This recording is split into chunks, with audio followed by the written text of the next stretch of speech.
Oh, I forgot to mention that actually. The time here, Ghana time is, I am spending so much of my time just waiting around. So it's officially been 10 days since I moved to Ghana, and this is my official review. Ever since I made the commitment to stay in Ghana more long term, a lot of the things that used to bother me are not bothering me as much anymore. I have this list called Issues with Ghana, and every time I would come to Ghana, I would add to the list. But more recently, even from my trip earlier this year, I didn't actually add anything. I think I removed a couple things because there has been a lot of improvement. And I think I've also just matured and just accepted Ghana for what it is. I think I prepared a lot, like mentally, by watching videos, by talking to people, just so that I could have an understanding of like, what am I getting myself into. But I also think that just the mindset shift around dealing with things that I can control and then letting things go that I can't control is sort of a game changer and a better approach for navigating life in Ghana. Overall, I would say things are fine. Like the water, okay. Yeah. The water is always a challenge for me, just like sometimes just not having running water or not having hot water.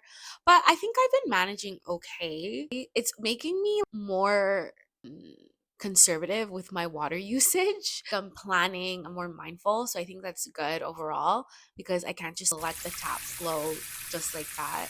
Mm, I've also embraced more cold showers. I still don't like them, but I've embraced them a lot more. What else? I've gone out a couple of times. That has been fun. The Uber. So getting around in Ghana is, if without a car, is not easy. As someone who likes to move around with public transit or just by walking places, that is definitely something that I'm like dealing with. And personally, I'm not comfortable taking cha-cha. So I have been taking Ubers everywhere. And first of all, the cost of taking Uber all the time, like you spend a lot of money if you're going multiple places. And then also just the fact that you always just have to call an Uber to go anywhere. I'm just so used to getting up and going, but now I have to like, call a ride. That has been an adjustment for me for sure. And I've never really had a strong interest in getting a car, but I'm not gonna lie, like being here is making me want to get a car because I just feel like I want to be able to move around more seamlessly, and the cost of Ubers adds up. So that's something that I'm thinking about, but I don't know, maybe I'm not interested enough yet. We'll see. Other than that, internet, it's been okay. I still have to figure out my Wi-Fi situation. Like I have Wi-Fi, but just topping it up. I've been using my phone for the most part, like internet on my phone. The food situation has been difficult. So not knowing where to get fresh produce, and I guess you can get them off the roadside, but just the selection of what I want, I have to like adjust my brain. I'm not in Canada anymore. Like it's different. So I'm going to have to plan differently, plan accordingly. I still haven't been to the market. I really want to go because everyone says you can get everything there.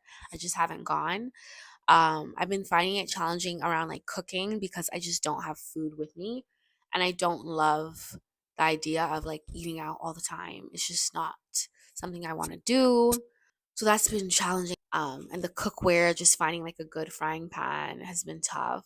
I wish I sent one or even brought one, but it is what it is. I'm going to go to the market next week, so I should be able to get everything there, I hope.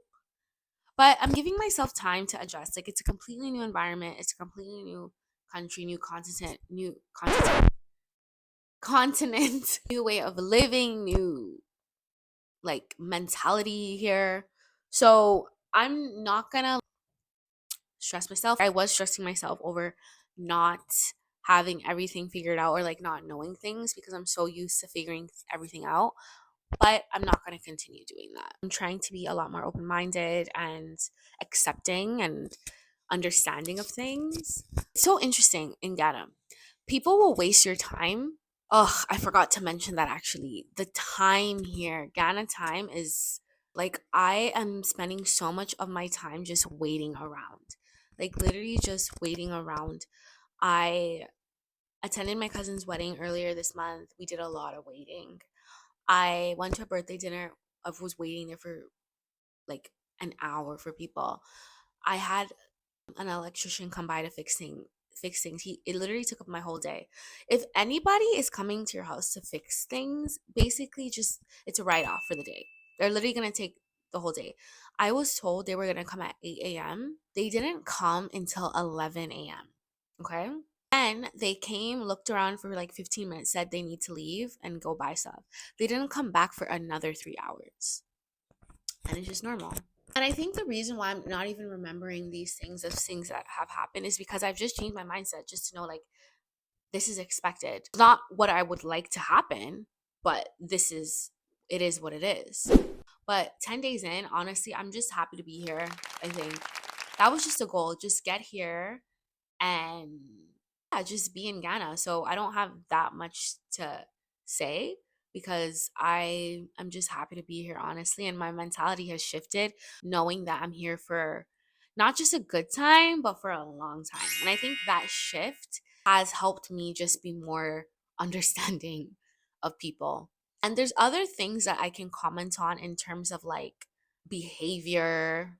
Like one thing about the chokehold Snapchat has on people here is interesting and should be studied. So that's all I can say for now. There's not much. We're just 10 days in, but I will be documenting. I don't know exactly what I'll be documenting, but the videos of people in Ghana have helped me so much. So I'm just excited to contribute to the body of work when it comes to content about diasporans moving to Ghana and to also to show like the Canadian perspective, like even around making the move or just the dynamic of being Canadian in Ghana because you see a lot of like American or British diasporans, but not a lot of Canadian. So that was something that I noticed was a gap and something that I wanted to see. So I'm just excited to be the change you want to see in the world. But overall, it is really hot, and I find that the heat makes me very sleepy because I'm usually not a person who takes naps. But here, all of a sudden, I'm tired at all hours of the day. So I think that's just also my body just adjusting to this new environment. My friend sent me a picture from Toronto, and it's snowing. And it's so crazy how like you can forget about snow once you go to a warm place because I'm like, what is that? I don't even recognize it. So yeah, 10 days in, I would say I'm feeling happy to be here. Feeling I'm also feeling a bit shy, maybe. Is shy the right word? Yeah, shy. Like I don't feel as confident as I would like, but I know that will in some aspects, right? Like just navigating like like navigation, like actually going out, finding things, like all those things. Like I'm a bit shy with that, but I feel determined to have a great experience. And I think with that determination, it will happen. So I hope you will stay tuned for my series. I'm thinking of calling my series like Pack My Bags and Move to Ghana. That could be cool. I like that one. Or something with Canadian. I don't know. Should I add Canadian in there? Maybe I could. I don't know. I'll figure it out. But this is the first video of many. And I hope you will stay around. Let me know your thoughts in the comments, and I can't wait to share more with you. So I will see you in the next video.